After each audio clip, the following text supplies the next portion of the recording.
Ao anatin'izay fampielezan-kevitra izay moa dia manana ny ambarany mpanara-maso ny setra iraisam-pirenena. Anisan'ny nilaza ny heviny ny filoha Kaomorianina teo aloha Assoumani Azali izay mitarika ny delegasionina mpanara-maso ny fifidianana avy amin'ny COI. Nizotra mpilaminana ny fampielezan-kevitra rantsapa hoy ny filoha Kaomorianina teo aloha Andriamatoa Assoumani Azali izay mitarika ny delegasionina mpanara-maso ny fifidianana avy amin'ny voameran'ny Anisan'ny Indianina na ny COI. Nambarany fa efa famantarana tsara ny fanatotsana fifidianana izany raha ny firenena mandalo krizy.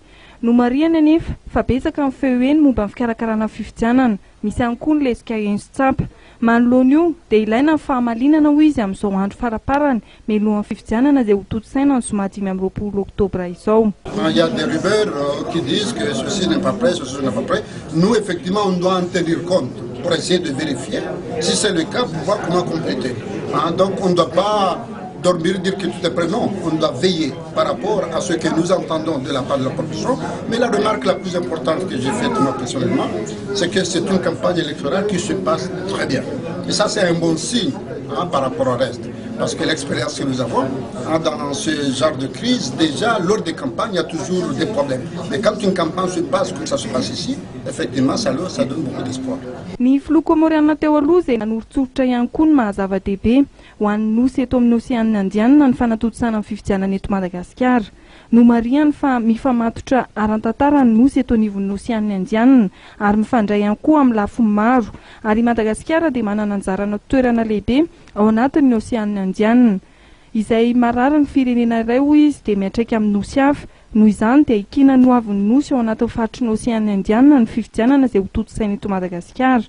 Ary no mariany ihany koa fa tsy misy fampandrosoana ara-sosialy sy ara-toe-karena afaka toto-tsaina ao anatina krizy. Apetra ny fahazava-dehibe ikina amin'ny fampandrosoana ny fisiana candidat voafidy ara-démocratique. Tout nous lie, donc parce que malgré qu'on est insulaire, mais vous allez voir que le peuple malgache, ça ne manque pas des origines mauriciennes ou vice-versa, et les Comores aussi ou les Seychelles. Donc on a des liens de sang qui nous lient, et puis aussi le voisinage, et puis aussi l'intérêt commun qu'on a dans cette organisation de la COI fait que, effectivement, quand un pays a des problèmes, nous on n'est pas épargnés, on est touchés. C'est pourquoi il faut qu'on trouve une solution à ce problème-là, et pas seulement ça, mais la COI est là pour veiller à ce qu'il y ait le moins de problèmes par rapport aux pays qui composent la COI, et surtout dans ce cadre-là de la démocratie et de l'état de droit, puisqu'effectivement le développement socio-économique, bon, avec les crises qu'on connaît, bon, c'est des choses qu'il va falloir gérer à tout le temps. Ny voameran'ny Anisan'ny Indianina izay nandefa mpanara-maso fifidianana 12 eto Madagasikara ka manana solotena 4 avy ny nosy 4 mandrafitra ny voamera ao anatin'izany i Comores, Maurice, Seychelles ary La Réunion.